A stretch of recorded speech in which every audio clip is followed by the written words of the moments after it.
Oi, gente. Hoje no Livro Aberto eu vou falar sobre o ótimo Mocambos e Quilombos, do Flávio dos Santos Gomes. Flávio dos Santos Gomes, ele é doutor em História Social do Trabalho e professor. E aqui ele fala justamente, né, dos quilombos do passado e os remanescentes. Esse livro foi lançado em 2015. E fala que em outros países os quilombos, que era assim, esses lugares onde os escravos fugiam, chamavam-se marronagem, em outros lugares como Haiti, por exemplo. Mas aqui no Brasil eles começaram a chamar de mocambos e depois de quilombos. E o professor fala assim que, apesar de não ter tanta informação sobre como era a vida nos quilombos, com o pouco de informação que eles têm aqui e ali, eles conseguem reconstituir como era a vida deles, e saber que eles usavam agricultura, plantavam, eles conseguiam tanto plantar bastante que tinha um excedente que eles conseguiam comercializar, eles comercializavam, vendiam para outros escravos, para mercadores também. Eles tinham bastante contato com os escravos que estavam na fazenda ainda que não tinham, né, conseguido fugir. E eles também tinham casas de tear e tinham metalurgia para fazer suas armas para poder se defender e também artesanato. E é sabido que no início da escravidão os índios também eram escravizados, então tinham índios em alguns quilombos também. E tinha essa mistura étnica que eles tinham que tentar assim conviver com pessoas de vários lugares, assim, por exemplo, vários países da África, várias línguas, várias culturas e em alguns lugares a indígena também. Claro que tinha muitas perseguições, né? Então eles iam em lugares assim bem de difícil acesso, por exemplo, entre rios, entre montanhas, na floresta. E eles faziam assim cercas ao redor dos quilombos e tinha as armadilhas que eram chamadas de strepes, que era um buraco assim que botavam várias lanças pontiagudas para os capitães do mato das expedições, quando iam tentar capturar eles, né, caíssem lá dentro nessas armadilhas. Então assim, eles, né, então esse livro é muito interessante. Eu gosto muito de livros de história que fala do quilombo mais famoso, que é o Quilombo dos Palmares, que se situa na Serra da Barriga, em Alagoas, e claro que fala dos líderes mais famosos, que é o Ganga Zumba, e o mais famoso ainda, o Zumbi dos Palmares. E fala, né, que ali no início tinha mais, assim, pessoas do Congo, mas daí depois foram se juntando várias, assim, pessoas de vários etnias, né, africanos e de várias partes da África. E ali, né, ele se sabe que no Quilombo dos Palmares eles plantavam mandioca, feijão, eles faziam cerâmica, artesanato, também tinha metalurgia, faziam suas lanças, arco e flecha. E tinha muitas expedições para acabar com o Quilombo dos Palmares, porque ele era gigante então, e teve até expedições que. Só que várias expedições falharam, né? Até que um dia uma expedição. Deixa eu ver, eu anotei aqui. 20 de novembro de 1699. Uma expedição conseguiu capturar e executar o zumbi. E esse dia 20 de novembro. Mas o Quilombo dos Palmares não necessariamente acabou com a morte do zumbi. Ele continuou sobre uma outra liderança, que agora eu não me lembro o nome, a Camoanga, eu anotei aqui. E o nome do líder. E o dia 20 de novembro ele ficou como o dia da consciência negra, porque o Quilombo dos Palmares representa, então, luta e resistência contra a escravidão.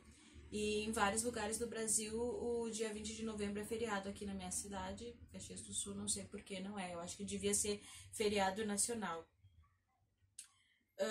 Aqui fala também que as pessoas que fugiam dos quilombos, que não eram mortos, eram marcados com um F, de fugitivos a ferro quente.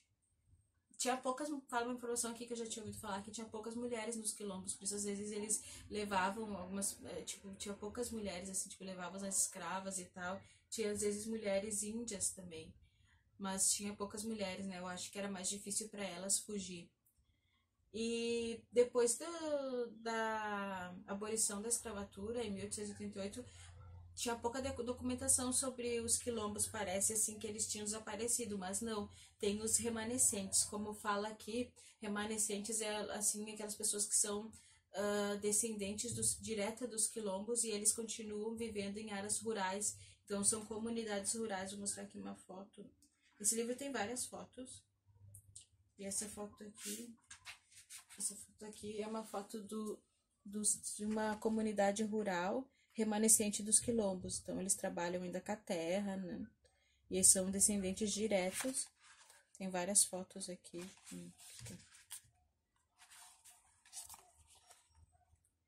Dos remanescentes, que são os descendentes.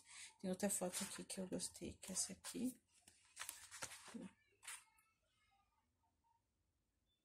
Bom, e esses remanescentes, assim, tipo, né, eles sabem, né, que eles são descendentes dos quilombos, e eles sabem, assim, de que eles são descendentes de pessoas, assim, que tinham muita bravura, que fugiram, que conseguiram fugir e lutar para manter seu lugar onde, para manter o lugar onde eles estavam, para não voltar a ser escravo. Então, tipo, eu gostaria, assim, eu sou parda, minha mãe é negra e meu pai é branco. Eu gostaria de saber exatamente quais são minhas origens, eu queria saber, assim, quem exatamente foi meus tataravós. De repente eles foram escravos, muito provavelmente. Mas eu não tenho como saber, minha avó não sabe dar muita informação, minha família não sabe muito, que é uma pena, né? Porque eles sabem, né, que eles são descendentes de pessoas, assim, que sofreram muito, né, lutaram muito. Então, esses quilombos remanescentes, que tem, assim, muitos, aqui tem, assim, tem bastante aqui no Brasil, eu não imaginava que tinha tantos, e que vivem em comunidades rurais. Por exemplo, tem essas listas, assim, vou mostrar uma página só, que mostra, assim, todos os quilombos. Então, tipo, são páginas e páginas, sabe? Eu procurei aqui da minha cidade se tem algum remanescente, um quilombo remanescente, e aqui na minha cidade, Caxias do Sul, não tem. Mas tem bastante em Porto Alegre. Mas, assim, então aqui tem bastante, tipo, bastante remanescentes dos quilombos, assim, descendentes diretos. E eu gostei bastante desse livro, tem bastante, assim, informação, e eu gosto muito de livros de história. Outra coisa que eu ia falar é que os quilombos, eles ficaram, que o governo, né, acerta para os quilombos o direito de estar naquelas terras que é deles. Sabe que hoje em dia esse direito é meio ameaçado nesse atual governo, estão ameaçando o direito não só dos quilombolas, mas também dos indígenas. Mas aqui fala assim, ó, o artigo 68 promulgava que aos remanescentes das comunidades dos quilombos que estejam ocupando suas terras é reconhecida a propriedade definitiva, devendo o Estado emitir-lhe títulos respectivos. Os remanescentes de quilombos, para que sejam reconhecidos como patrimônio cultural da nação. Então é de direito deles essas terras, né? Embora, você sabe, né? A situação hoje no Brasil, né? Que estão querendo tirar os direitos. Bom, de qualquer maneira, assim, o quilombo ele é símbolo de resistência, luta, e também de contra a discriminação, luta contra a discriminação e valorização da cultura negra. Eu posso dizer, assim, que eu gostei bastante desse livro, Mocambos e Quilombos, e eu vou mostrar rapidamente o que eu tô lendo. O Teatro de Sabá, do Philip Roth. Tô bem no comecinho, então não sei quando que eu vou terminar de ler, mas acho que eu tô pensando até pegar outro livro pra ler junto, porque eu acho que esse aqui eu vou demorar bastante, tem tipo 500 páginas. Bom, gente, obrigada, se inscreva, é isso.